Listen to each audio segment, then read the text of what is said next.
We have a really high chance for tropical development over the next couple of days. What's going on, guys? I'm certified meteorologist Jonathan Kegas, and in this video, we're going to talk all about Invest 92L, still near Africa. We'll break down what an Invest is in just a minute.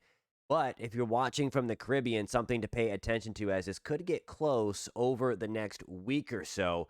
If you do want to stay up to date on all things hurricane season, all things weather in general, you have to hit subscribe. Please consider doing so. And if you find this content helpful, hit that thumbs up button. It really does help us out a lot. All right, first things first, I want to give you a closer view here of Invest 92L. All it means is that is an area of investigation as designated by the National Hurricane Center. The numbers run from 90 to 99, and then they repeat if necessary. And then the basin tag is L. L is for the Atlantic Basin. There are different letters for the other basins across the world where tropical development happens. So there you go. There is 92L, and you see a little swirl right here. So it is trying to get its act together. Again, this is still very unorganized out closer to the Cabo Verde Islands. But again, it is showing some signs of at least some rotation. Thunderstorm activity is limited at this time. We don't have much going on with it. But nonetheless, there's a little curl there. So some signs on this Saturday, June 17th, that 92L is getting its act together. And again, this could become a depression over the next 24 to 48 hours. So again, we're likely going to see this thing become on the stronger side quickly, relatively speaking anyway. We're going to talk about intensities. Some models really blow this up, but I want to give you a perspective on who needs to be paying attention to this. And again, I think there's a decent shot that this thing curves and misses the Caribbean islands, but there are certainly model guidance. This is the outlier. This is the GFS. It gets 92L really, really strong, really fast, and then it kind of goes out. I'm going to talk about the scenarios and why we actually want this storm to get strong fast, because that would lower the opportunity of this interacting with the Caribbean islands. Notice that we have a pretty good consensus of models heading towards the Leeward Islands and then skirting kind of to the north of the Greater Antilles, the Virgin Islands, Puerto Rico, the Dominican Republic, and Haiti. So these are the kind of the first model runs after this has been designated as 92L. That's when the models, the spaghetti plots, the iconic things that we see start getting run whenever the Hurricane Center designates it as an area of investigation. These are the GFS ensemble. So I like to use ensemble forecasts at this stage of the game because we really don't have much information. Hurricane hunters do not fly missions when those things are way out there. We need them closer to land because they need to fuel. Nonetheless, ensembles kind of paint a picture when there's uncertainty. There's different initial conditions put into different members of that model, and then it kind of spits out what that individual member thinks. And notice there's a distinct difference here. Notice these darker colors, the oranges and reds and burgundy colors. That corresponds to the chart on the right to lower pressure.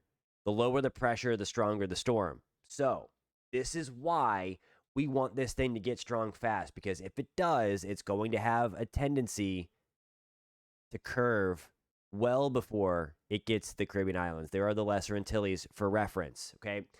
I'm going to talk about why it's going to curve closer to the end of this video, but I just want to show you some of the model solutions first. There are a growing number of models, and you see this black line here is the ensemble mean, so the average of kind of all of the paths here, the potential paths of this system, and a lot of them do take it right into the Lesser Antilles, maybe even sneaking into the Northeast Caribbean. So the point I want to make is that there's a lot of uncertainty here, and we're not going to know a lot, I don't think, until we get into this area. Certainly, we need to get this thing to get a well-defined center. Once it gets a well-defined center, models could then pick up on it a little bit better to know where exactly it is. If they don't know where it is initially, it's not going to know where it is later on down in its life. So we're going to wait for that, again, before we really start honing in on a potential track here. But again, Northeast Caribbean, keep this in the back of your mind right now. There's nothing to freak out about, though, at this point. All right, this is something I wanted to show you. This is so weird for June. I'm going to get into that in a little bit. We shouldn't be talking about a storm that has a high chance for development coming off of Africa in June. This is something that we would typically see in August or September, and certainly to the intensities that some of these models are showing. Now, some of the hurricane models here have this thing getting to close to major hurricane status. This red line here starts Cat 3. The Hurricane Wharf wants to get it there. Look at this. HMON wants to get it into Cat 4. That's another hurricane model. Most of them, though, keep it into the tropical storm category in this green area, but a few reliable models like the one of the consensus models, the GFS, the Icon, it did very well last year, the German Icon, get it into hurricane status. So we could be looking at a strong tropical storm or a hurricane in the next couple of days. Again, very, very rare for this time of the year for this part of the world. There's been less than a handful of storms to develop in that main development region. I'll go back to the satellite and show you in just 1 minute. Now, I want to show you a few kind of actual models, the operational models here, and we're going to start with the Icon that does keep it, at least at this point of its life. We're now fast forwarding to June 22nd. So the morning of the 22nd, again, here is our storm. Here is Guadeloupe and Martinique and some of the Leeward Islands hanging out right here. The Icon does take it through the islands. Again, the pressure, and it kind of loses the center there. It's at 1,009 millibars. It is a pretty weak system, so that would likely be a tropical storm at this time. It would be great if we could get this to be a weak storm, a depression or a weak tropical storm moving through the Northeast Caribbean. We need the rain. If you're familiar with that area through Puerto Rico, pretty much right in here, we really need the rain. So a low-end tropical system would not be the worst thing. Now, we obviously don't want the winds. We don't want any damage.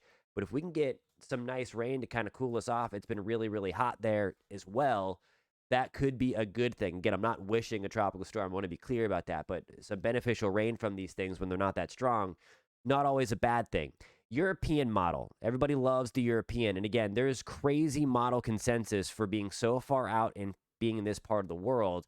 Here we go now on the morning of June 22nd, so it's a little slower, but this also takes it right through the Northeast Caribbean and then eventually kind of gets it up towards Puerto Rico, but it weakens considerably. I mean, we lose the L there. You see the heavy rain associated with it, but the European model keeps it pretty weak.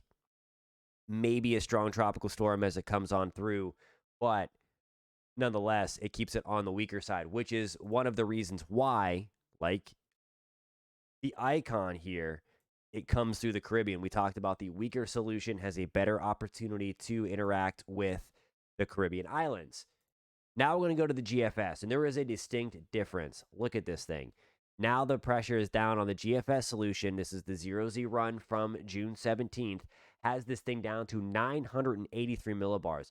That is a hurricane, my friends. So this is certainly much stronger. It is the outlier, but it does have it much, much stronger. But look what happens. It gets even stronger, 972, kind of curving up this way. Here are the Caribbean islands. Here is Puerto Rico, the Virgin Islands. Notice that it just kind of turned like that. The reason for this turn, and this is going to get a little nerdy, a lot of meteorology here. When the overall storm is weaker, that means its thunderstorms are likely not all that tall. So it will likely ride the trade winds in the lower levels of the atmosphere right on over. Just keep on making that ride off to the west, follow a nice big Bermuda high that I will show you in a second. But when the storm is strong, it feels the influence from bigger weather systems, and it wants to kind of join forces, or it wants to kind of be influenced by them, so to speak. There's influencers these days. So anyway, this big dip in the jet stream, see this huge ridge out here and this nice big trough right in through here. Here is our system. If it gets strong, it is going to feel the tug of that trough, that dip in the jet stream right there, and want to go towards it. Okay? So that is one of the reasons why. That is kind of the way out, this dip in the jet stream. That is the kind of mechanism to kind of pull this away. Again, if it does stay weak or if it does slow down, it will miss its ride out and then try to come into the Caribbean. So that is why, while I'm optimistic that that's going to happen, I want everybody towards Puerto Rico, the Dominican Republic, certainly the Leeward and Windward Islands, to just make sure you're paying attention to this over the next couple of days.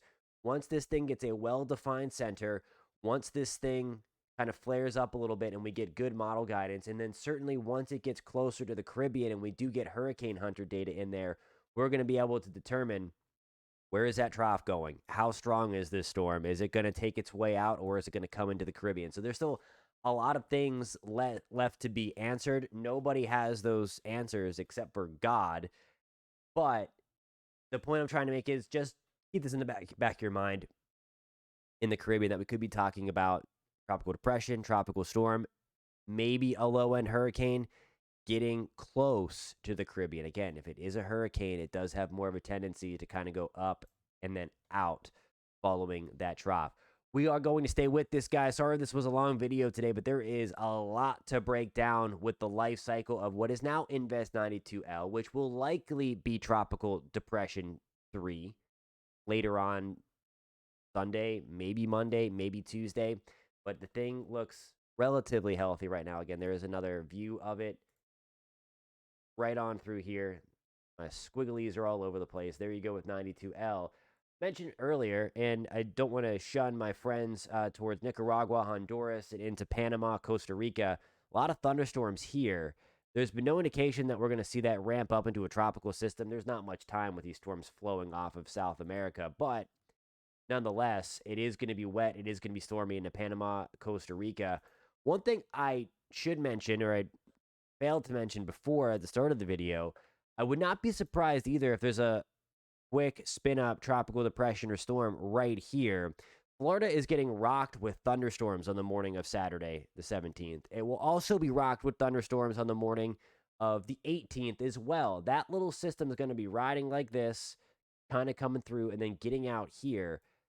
There are some model guidance that are suggesting that we could have a tropical system develop off the coast of the United States over the next couple of days as well. That would just go out here. It wouldn't affect anybody, but could have two storms competing for the same name.